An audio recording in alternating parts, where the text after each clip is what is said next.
Fab. All good? All good. Do you prefer Kate or Katie or? Kate. Kate's perfect. Right. Yeah, cheers. Right, okay, let's get cracking on. So welcome to the Edinburgh Fitness Podcast, episode 12. This week I've got another guest on to speak to. Looking forward to this one. I think it's going to be really interesting. So let me introduce you to Kate. How's it going? Yeah, it's good, thank you. Very excited to be on. Not done much podcasting, so it's all a bit new for me, so very exciting.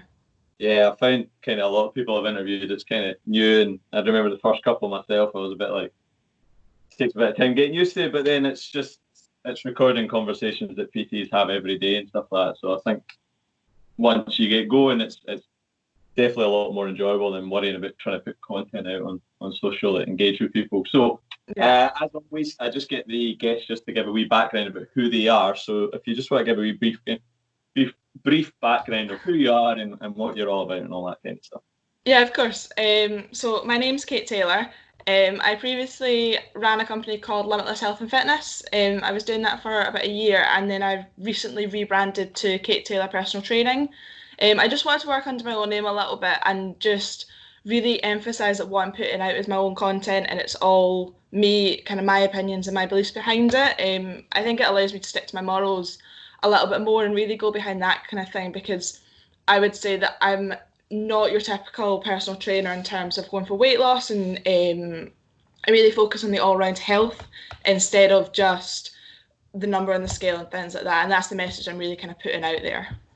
Yeah, no, as I say, having a look at your social, it's quite clear that that's kind of your message and stuff like that. So who's the people you normally work with? What's the type of clientele you would normally work with? Kind of young females. My kind of ideal client is 20 to 30, 35. Just people who lack in body confidence and lacking confidence in themselves. That's kind of my main thing is I believe that society has a big kind of role in this thing, that there's so many young ladies that don't feel confident because of the way they look, and it's not necessarily anything to do with them or their actual bodies. It's to do with what society is putting onto them, and I want to help people believe that they can do it, but by also building their mental and physical strength in order to feel strong, fit and confident within themselves and for the long term. Yeah, so do you feel it's kind of that comparing yourself to others? 100%. The comparison trap is such a big thing. Like, I know I suffered from it for years, and to an extent I still do in some situations of my life. And this is, like, I'll obviously talk a little bit more about kind of females and women and stuff, because that's who I work with, and it's also my experience. I can't necessarily empathise with a guy that's in the same situation because I haven't felt it in that way. But I think for females especially, the way society kind of still has these values and still expects so much, there's a lot of kind of conflicting information about what a female should be doing and what they should be like, and that word "should" is kind of where this comparison comes from, because people feel that they aren't doing what they should be doing because they're doing what they want to do, and there's a big difference with that a lot of the time. Sorry, you want to do that last wee minute again?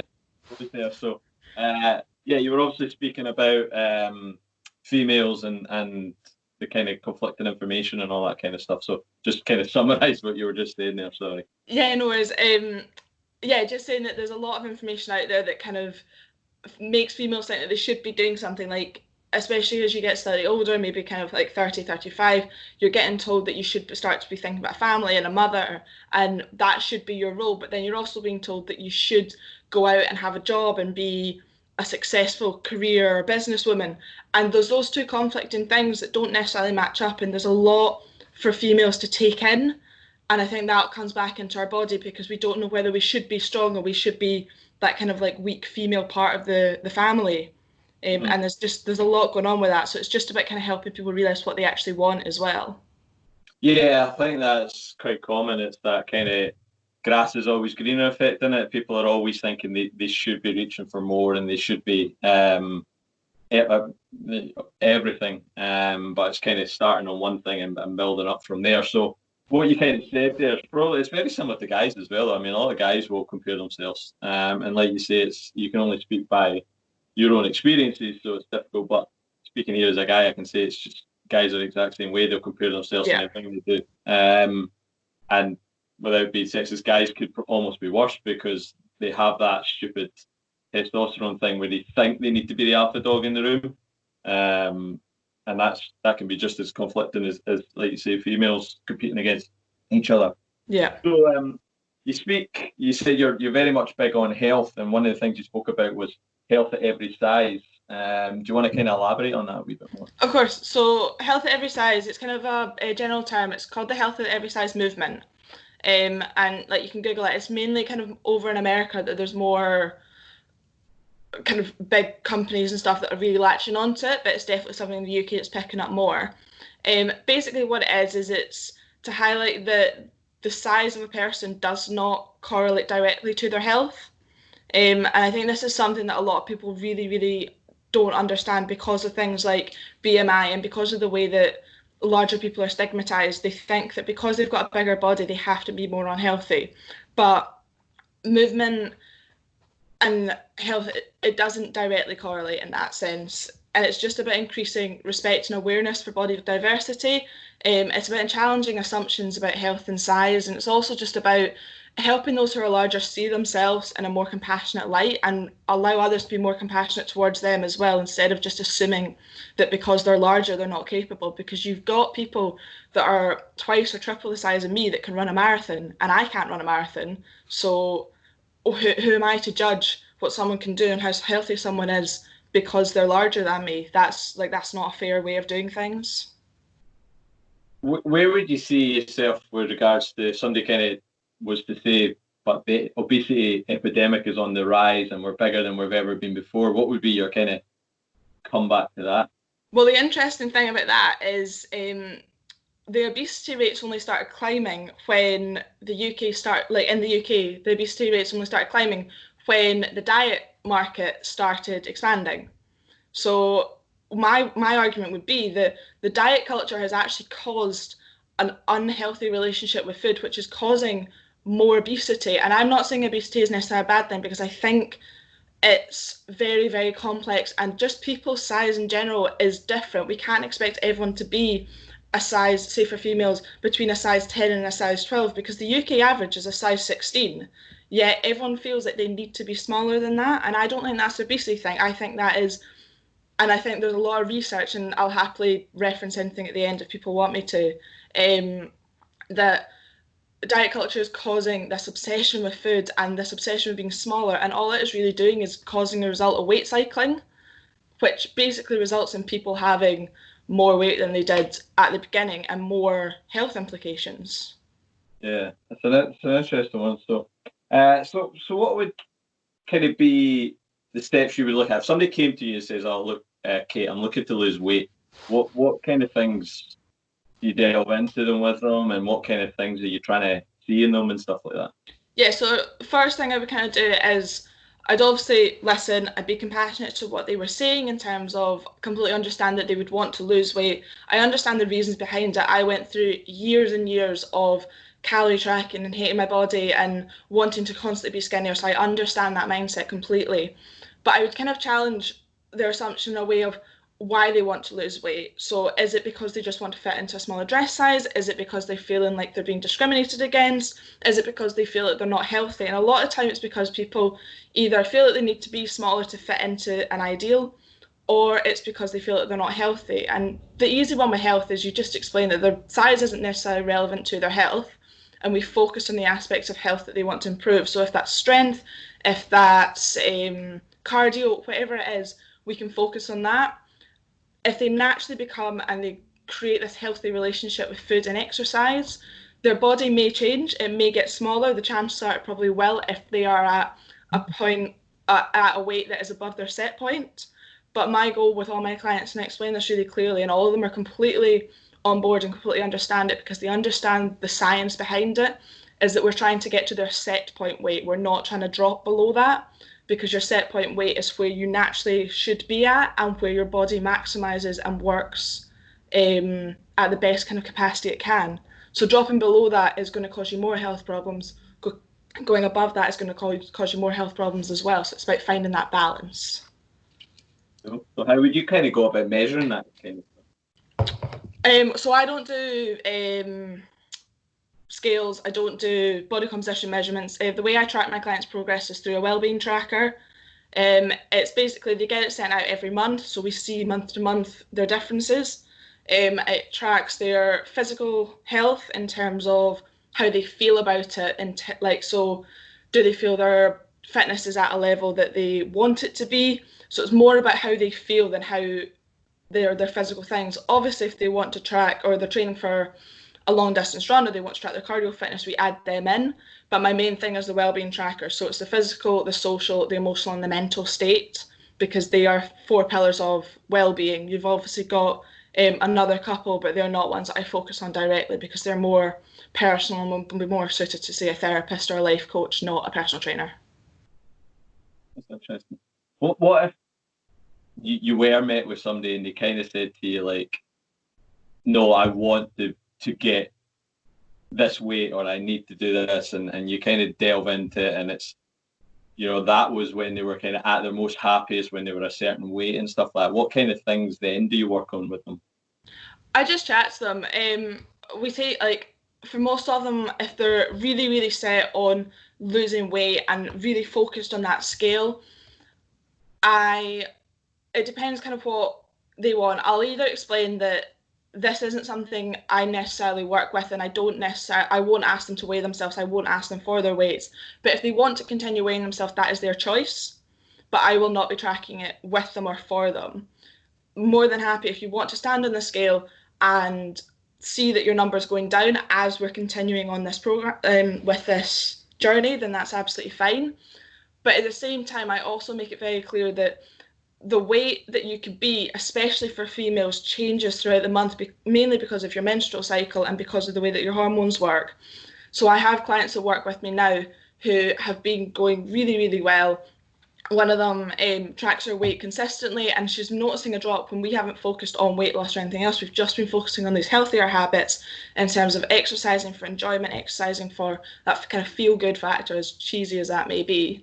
As well as kind of just creating that healthy relationship with food, so having everything within balance but also not restricting anything. I don't do calories, so it's not a case of if it fits in your macros, it's a case of if you feel like you need it, the chance are your body probably needs it, and it's just tuning into those signals.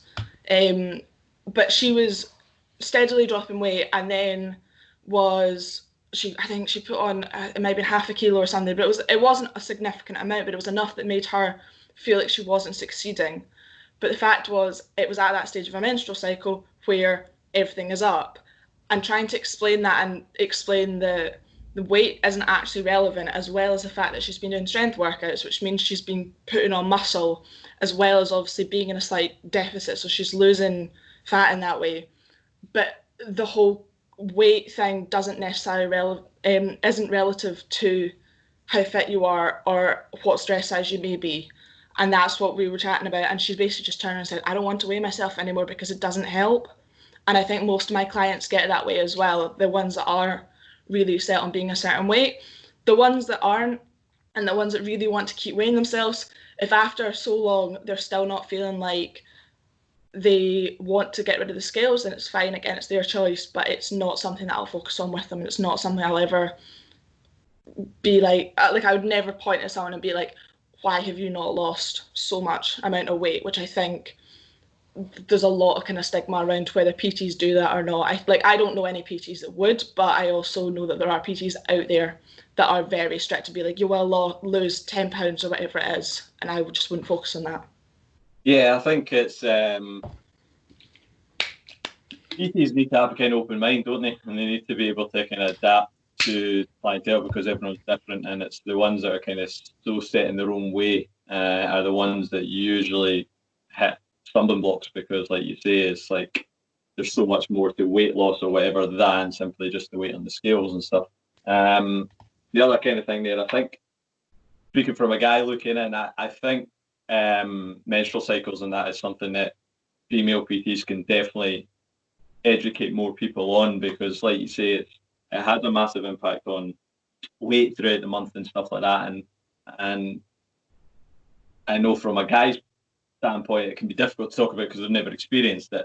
But the female PTs, they obviously know it themselves, they feel it themselves, and by getting that message out, it can be a lot clearer for people. So yeah, I think it's good that it's been talked about a lot more recently as well. I think even as a female, everyone's is different. Like you've got kind of your bog standard rules, but everyone's going to be slightly different and people are going to crave different things at different times. So I think the big thing for females and males is just to be compassionate towards females in that sense. And if they feel like they're constantly craving something, the chances are it's going to be the hormones or something that's causing that, or it's going to be something to do with their food restriction, which is obviously something that should be targeted as well. yeah, so I was going to kind of ask you on that. So you were kind of speaking about if somebody wanted something, as opposed to seeing it fitting into macros, if they want something, they might want it. How do you help people there that have kind of got a bad relationship with food over the years? How do you help improve that kind of? So first thing I do with them, it kind of follows, so there's 10 steps towards intuitive eating. Now, I'm not an intuitive eating coach, so I don't go through all these steps. I'm not kind of a registered nutritionist, so I don't do this specifically, but I do part of it, and I encourage them to research into it more because I didn't get any help when I was going through this apart from books and research, and I think it is definitely possible, and I just want to share that with others. So the whole thing behind intuitive eating is your body knows, your body is incredibly smart. I don't think anyone can argue with that. And your body will know what it needs. So some days it might need more salt, some days it might not need more sugar, it might need more fat, protein, whatever. Your body's so smart that it will tell you what it needs. But because, and for people that have been so used to calorie tracking or restricting their diet, it's really hard to tune back into what your body's telling you because you've spent so long trusting an app or trusting a fitness coach or trusting like an online nutrition plan or whatever, that you don't know what your body's saying to you. So for me, the first thing is I always basically look at diet culture and highlight to people what diet culture is and try and help break that tie it has over us, because it's something that surrounds us in so many aspects of our life. Sometimes we don't even know it's there. So there's obvious stuff like there's calories in all the food, there's weight loss ads, there's the main focus of life is being a certain weight or being a certain size. But there's a lot of subliminal things, like say all the actors or most of the actors on TV are within a certain size. Most of the actors on ads are within a certain size. That's kind of the more subliminal messages saying that you should be this certain size. So highlighting that and highlighting that that's there is really, really important.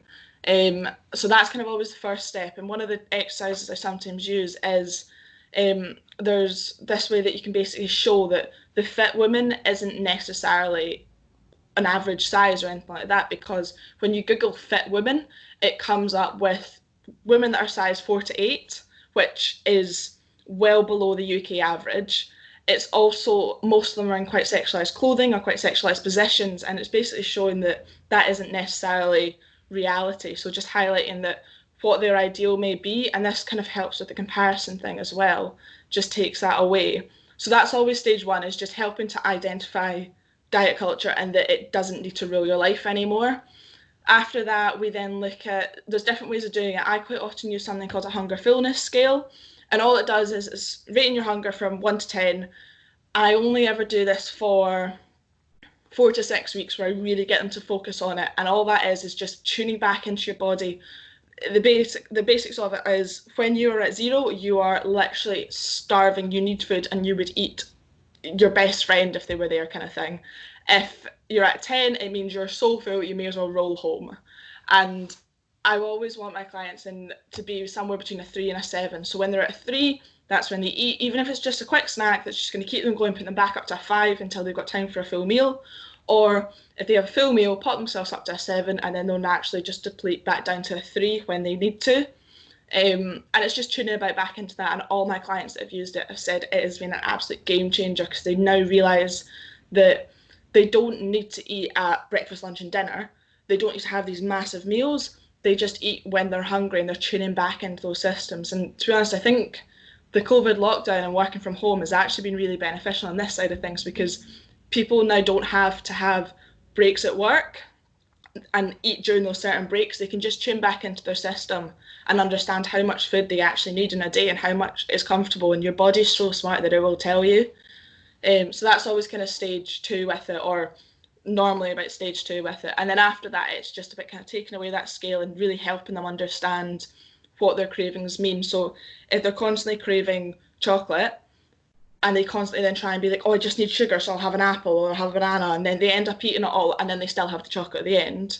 It's just about using that. So I use a journal. It's not a food diary, so they don't track their amounts and their calories and everything else. It's just, today I was really hungry. I kept craving chocolate, but I didn't want to eat it. So I had a Diet Coke and then I had a banana and then I just had some chocolate and I felt so much better.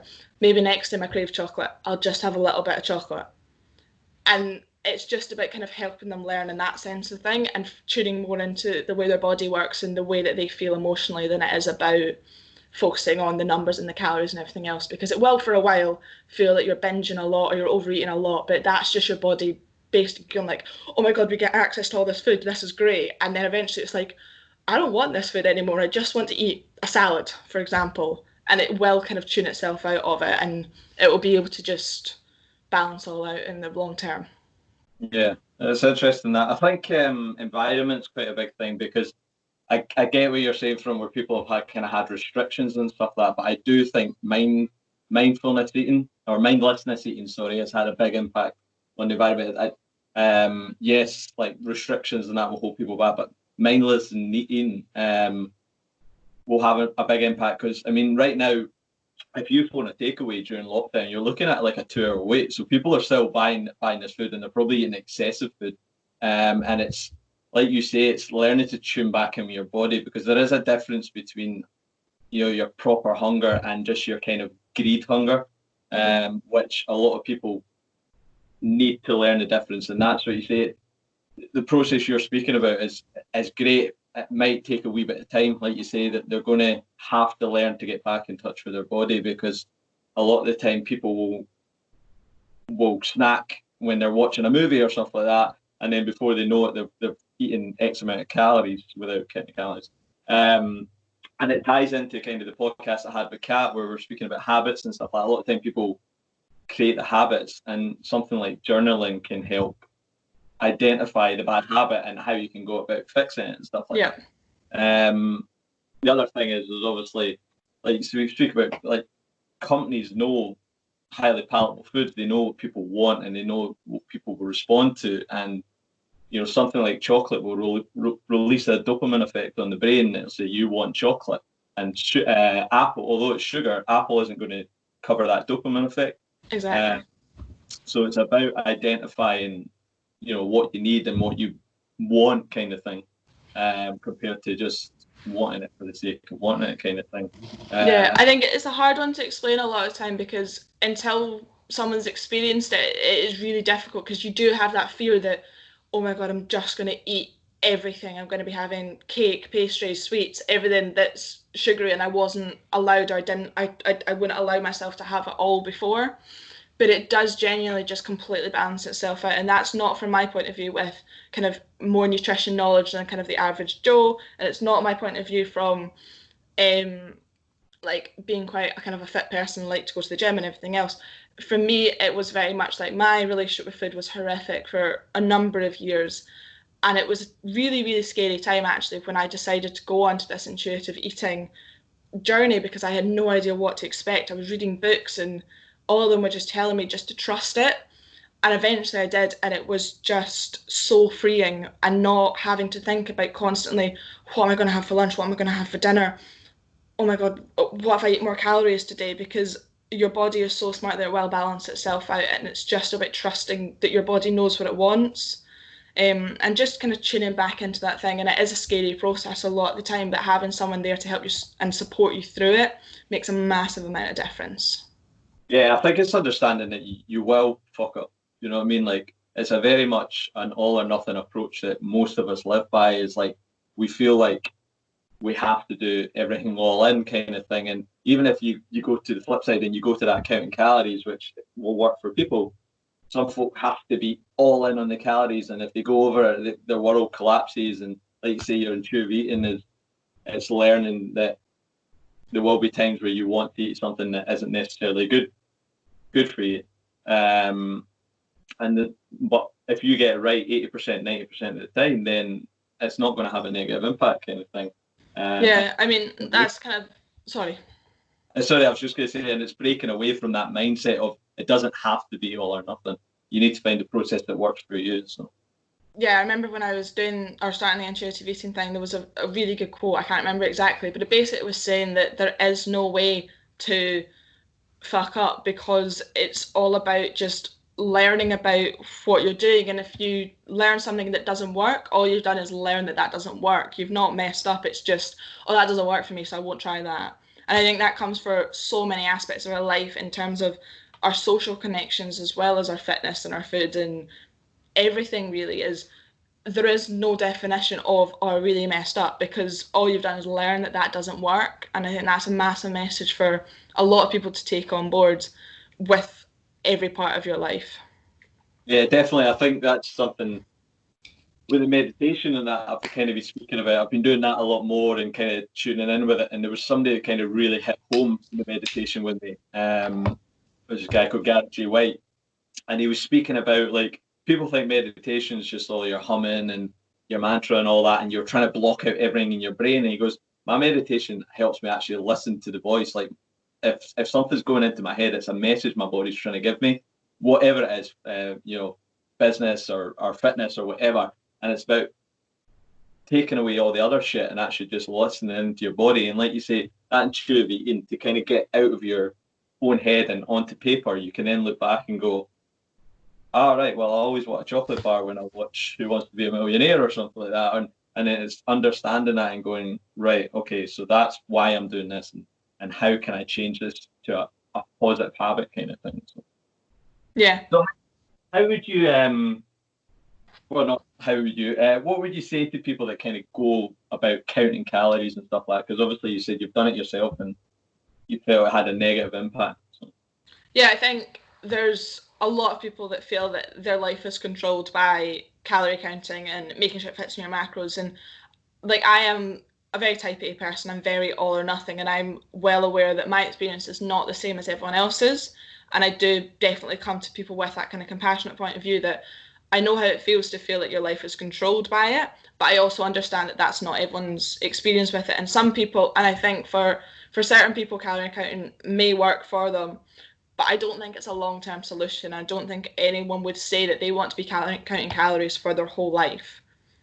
So getting into the habit where you're doing this every day for God knows how long, I personally don't feel is a healthy habit to have. I think it's something that can be used with as a tool to learn about your food, if that's something that you would like to do. But a lot of people, when you count calories, and I know I was one of these people, and I know there are thousands and thousands of other people in the same situation, that you would always keep cutting them.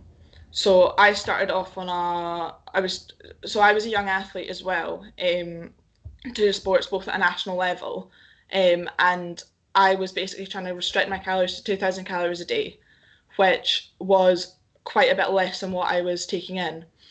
Obviously noticed weight loss for a while, and then it stopped.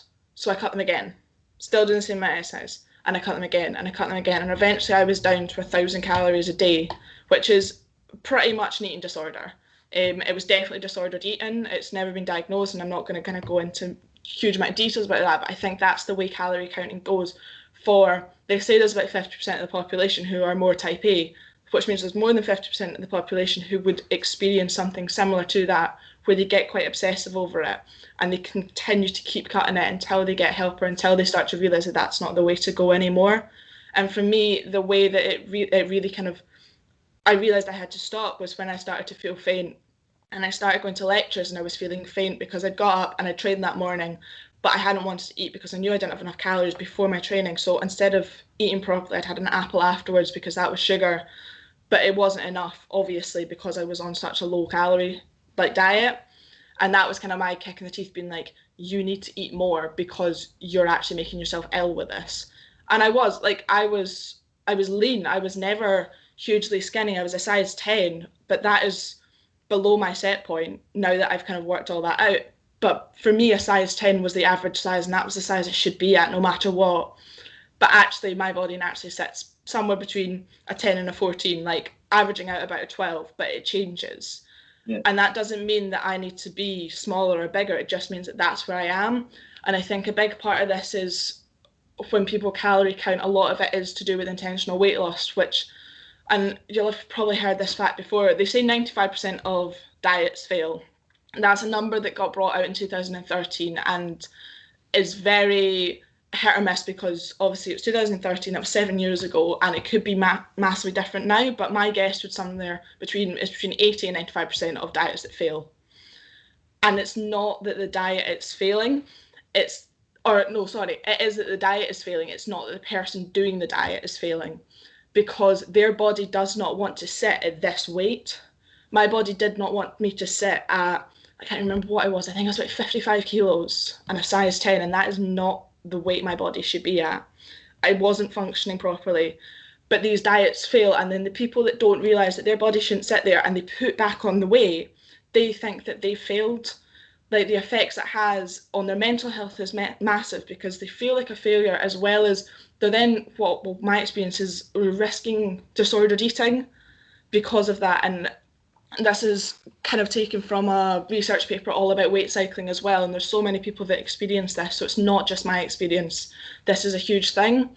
But weight cycling, which is basically when you increase and decrease weight consistently over a long period of time, it actually results in worse effects of just staying at the same heavier weight in the first place. So your heart rate fluctuations, your blood pressure fluctuations basically increase a massive cardiac load.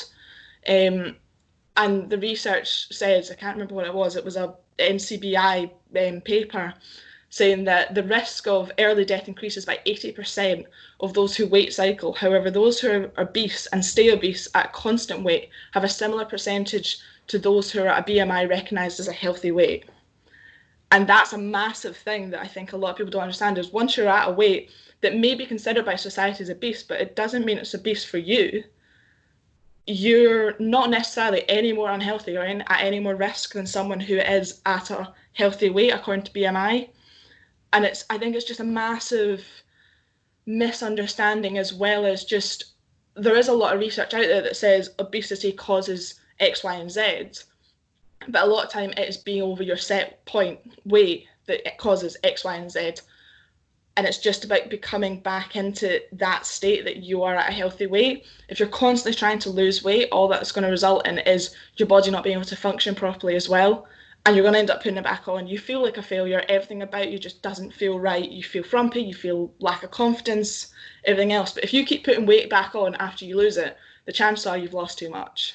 It's not a case of your habits aren't right or your body's not right. You will sit within a set point weight, which will, I think they say it's somewhere between 4 to 8 kilos of a range, and that is your healthy weight. And if you keep ranging within the 4 to 8 kilos, but you're not changing much, then the chances are you're probably actually quite healthy, just regardless of your size. So how does somebody find their set point weight? So your set point weight is essentially going back to intuitive exercise, intuitive eating. Finding intuitive exercise is all about finding movement that you enjoy. So it's basically going from movement for a result in terms of weight loss or whatever it is, just to going what you enjoy. If you enjoy lifting weights and getting super strong, do that. Lift weights, get super strong. If you enjoy yoga, but you're not necessarily, because there's so much research that's basically saying weightlifting is the best way to lose weight. And it is, because of the way that it burns calories and the way that it puts your body under that strain for the 72 hours that it's recovering. But if someone comes to me and says, I really don't want to lift a weight, but I want to lose weight, I'm not going to turn around and go, you have to lift weights, blah, blah, blah. I'll work on them with, say, circuits or stuff. And normally by the end of it, because of the way that I coach people and because of the way that I work with people, people do eventually normally want to go to the weight section of strength training, purely because they realise that they actually want to be strong. It's not something that I force upon people, but a lot of the time they're just like, I don't want to feel weak. I don't want to just be running on the treadmill all the time. And that's kind of the big thing on that side. But yeah, your set point weight it's a difficult thing, because there is no standard set point weight, because everyone is different. But it's just about tuning back into your body. And if you realise that you keep losing weight or you keep increasing weight, but it stops at a point or it kind of plateaus, that's roughly probably where your set point is. There's a lot of research into kind of how you can find it, and there is research saying that you can change it, but a lot of it is very conflicting. So it's very much just your body will kind of have its genetics and everything else that will set you at a certain weight. And But yeah, it's just more about tuning back into your body and realizing what you need, and that'll pop you onto your set point weight eventually. How do you flip that on the opposite then? Say if somebody's trying to gain weight, like a guy trying to bulk up and stuff like that, he's obviously going to sit at certain weights for long, but then over time he'll obviously increase it. So how does that tie in with the kind of sitting at your set point weight kind of thing? Exact same thing. Once you go above your set point weight, so I remember I got a talk from my old manager at my old gym, and he was explaining how BMI actually has some relevance because, and I get what you were saying, because BMI has some relevance in terms of if you're above your healthy weight, you're going to be putting more cardiac load onto your body. The difference with what he was saying and what set point weight believes in and what set point weight has evidence to prove is your BMI doesn't necessarily determine your set point weight, because all BMI takes into consideration is your height and your age. And that doesn't reflect on your background, your race, your genetics, your hormones, everything else. It changes. But what it's saying is if you're above your set point weight, you will be putting more cardiac pressure on your body, whether that's muscle or whether that's fat. You're still putting more cardiac load on than your body's really designed to take. So yeah, an incredibly muscular guy might be seen as healthy, and that may be how he wants to look and how he wants to be. Same with a female, extremely muscular female, exact same. But it doesn't mean that their body is like functioning at the optimum level that it could be. They're still above their weight, therefore they're probably still putting a lot more pressure on their cardiac system than their body's really designed to do. And it's not me saying that people shouldn't go out and get muscular, and it's not me saying that people shouldn't go out and lose weight. It's just me saying that if you're within your set point range, your body will be working at the optimal health. And I think that's what people should focus on more than what their weight is, because your weight and your size is completely pointless when you aren't in a healthy range, because surely everyone wants to think about I can't say it, but living a long life. Yeah, longevity. That's the one. I knew what you meant. Yeah, it's an interesting one. I think the fitness industry is probably in a kind of catch-22, because we do offer a lot of 4-week, 6-week, 8-week programs, because that's what people want.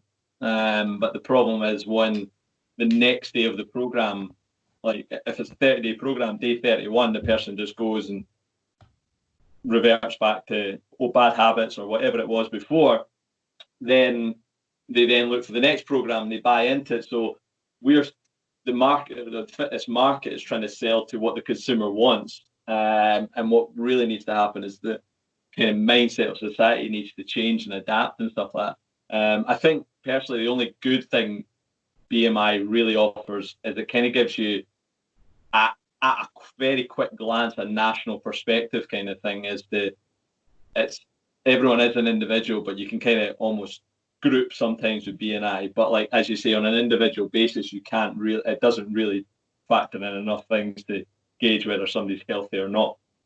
So it's an interesting one. I think with regards to calories and stuff like that, it's like you say, it comes out to education, doesn't it? It doesn't really, whatever process you want to follow, it's about understanding the education behind it and not getting caught in it. So for some, definitely calories will work. But what sport were you competing in? I was a ski racer and I was also a volleyball player.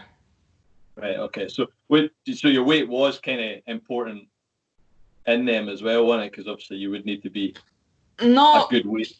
Not hugely, to be honest. I know volleyball players and ski racers who are much larger and much heavier than me, and I know some that were much smaller and much lighter in both senses. And we were very similar standards. A lot more with those sports is to do with technique. I think the only sports you need to really consider your weight in is the sports that are weight classes. And if you do need to cut a little bit to get to a certain weight or whatever, I understand obviously rugby players need to be slightly heavier and everything else because they're taking huge knocks, and same with, say, American footballers. But I think if you're doing sport for recreation and for enjoyment, I don't think your weight should come into it massively, because as long as you're still enjoying what you're doing and you're moving and taking part because it's something you enjoy, then that's fine. If you're at a national level or international level, then it maybe comes into a little bit more. But then at that sense, you've probably also got a few people around you that are understanding it a little bit more. A lot of, especially international athletes and some national corporations now have sports psychologists, and they work on you to basically make sure that you aren't creating this unhealthy habit or this unhealthy relationship with food and exercise, and you're not getting obsessed over it. I didn't have that around me, and I know a lot of people within my sports didn't, because the funding in Scotland is not where it could be, and those weren't available for us. Yeah, no, I think that's kind of the angle I was kind of going at there, is I think if you had that support around you, there may have been opportunities to kind of to help. I mean, yeah, I think recreational, but you're not focused on weight. But like you say, when it's a national level, weight will have an impact. Because I mean, if you look at Usain Bolt, for example, he's not going to run at his optimal speed if he was up at a top weight or below a certain weight. His team around him will be, this is where we're going to get the best performance from you. And if somebody kind of helped you at that stage and said, right, we need you consuming X amount of calories for your optimal performance, as opposed to, like you say, just kind of you were caught in a trap of I need to get reduce calories, and that's where the education comes from all angles and stuff like that. And I think it's something that at least now the industry is getting a wee bit better at with regards to sports. It's still not where it needs to be, but at least there's more and more people going into sports teams and things now, and they're looking at those kind of things with athletes and making sure that they do have that support from psychological standpoint, from qualified nutrition standpoint and stuff like that. I train a psychologist at university, and she says like she meets a lot of people that are so like tuned in with their calories and stuff like that like if they veer off just that tiny bit, their world collapses and stuff like that. And that's what obviously, like you say, needs to kind of improve with people's mindsets and stuff like that. So. Yeah, 100%. And going back to something you mentioned a little while ago, in terms of the fitness industry advertises what people are wanting in terms of these 30-day fat loss or 6-week fat loss or whatever it is.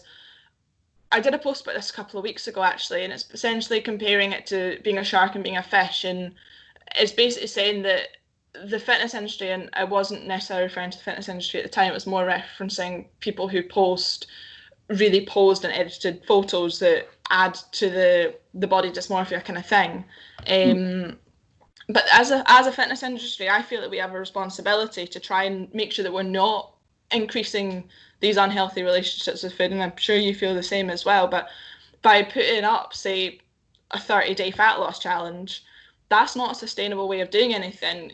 It's said that you create habits over 28 days, and if you're only training someone for 30 days, their habits aren't going to be formed properly, which means you can't continue to help them lose fat in a long term if that is your goal, which means essentially you're setting them up to fail by giving them a 30-day challenge, because they will stick to it for 30 days, but it's not a long-term thing. It's not going to give them long-term health. So my argument there is, as a fitness industry, we shouldn't be setting up these challenges, because all that does is add to the problem and create more.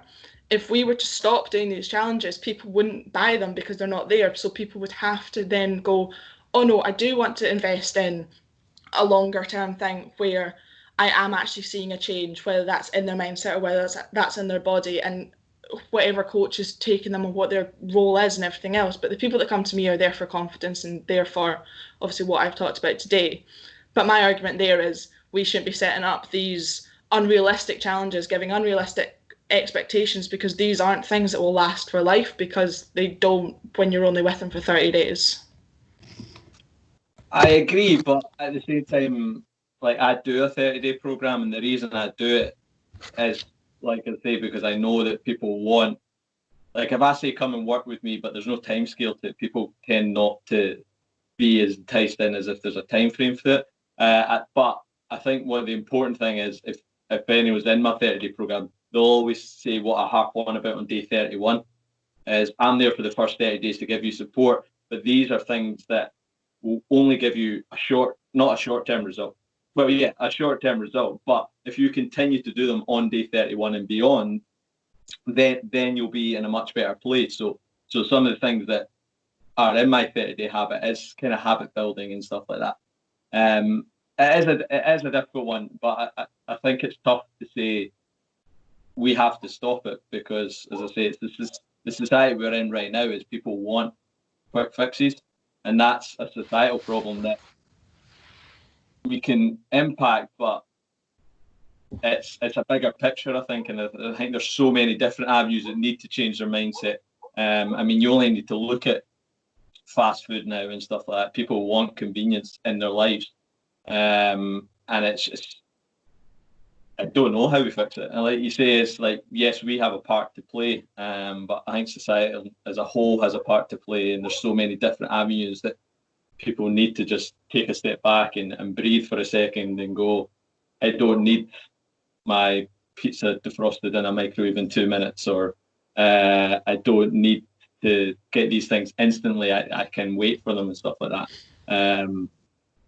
But yeah, it's an interesting one. So yeah, I mean, I work a lot with my clients about cooking and kind of preparing the food yourself and having, it sounds proper like hippy dippy, but having like that relationship with the food as you prepare it. And I'm not saying like you talk to it or whatever, but just knowing what's going into your food and knowing what you're eating and understanding that some foods that you might not realize are in your foods you actually really enjoy. So I know there's someone that I worked with who absolutely loved sweet and sour from the Chinese, like loved it. And then they were like, I had a pineapple the other day and it tastes the same as sweet and sour. And I was like, oh yeah, pineapples are like, they put pineapple bits into sweet and sour. Yeah. And now they're obsessed with pineapple, but they don't have their Chinese anymore because they actually realised all they really wanted was the pineapple. And I was like, if you'd made that yourself, you'd have seen that and you'd have seen that going into it. And now she cooks for herself all the time. She doesn't really order takeaways. And it's not because I've said to her she doesn't, like she shouldn't, but it's because she now enjoys the ingredients and really putting the effort into it. And I know busy lives and stuff can't always cook every night, but you can prep a couple of days in advance or anything like that and just prepare some foods or bulk cook and then have some stuff in the freezer. Like I've always got some Tupperwares in the freezer for those nights that I just do not want to cook. Yeah. No, I think that's 100% too. I think it's one of the things I enjoy is cooking for yourself. And like you say, you put on some tunes, dance around your kitchen. Yep. You know exactly what you're putting in your food and experimenting and trying new things. And like you say, that's an eye-opener for somebody to go, oh, wait a minute, I could just have the pineapple instead of worrying about everything else that's associated with the sweet and sour and the cost and all that kind of thing as well. So, yeah, it's definitely something I would always recommend is people, as best you can, cook from scratch and look at building that into a habit going forward. So, yeah. Right, well, kind of loads more we could spoke about, but I'm always anxious to kind of keep them within a certain time frame. So we'll just wrap up there. So do you want to give everyone a wee heads up about where they can find you and more information about you and stuff? Yeah, of course. So as I said at the beginning, my name is Kate Taylor. My Instagram is Kate Taylor PT. So please just go have a look in that. I'm currently doing a 4-week guide to body confidence. It's completely free. You can find the link in my bio. And it's basically some workouts, some body confidence coaching techniques that I would use with my clients, as well as some motivation and some gratitude checks as well. All of those are things that help you appreciate your body for what it is without having to restrict yourself in any sort of way. Or if you do want to kind of look more at my blog or my website, it's www.katetaylor-pt.com, so you can have a look there as well. Perfect. Well, thanks very much for coming on. Thank you so much for having me.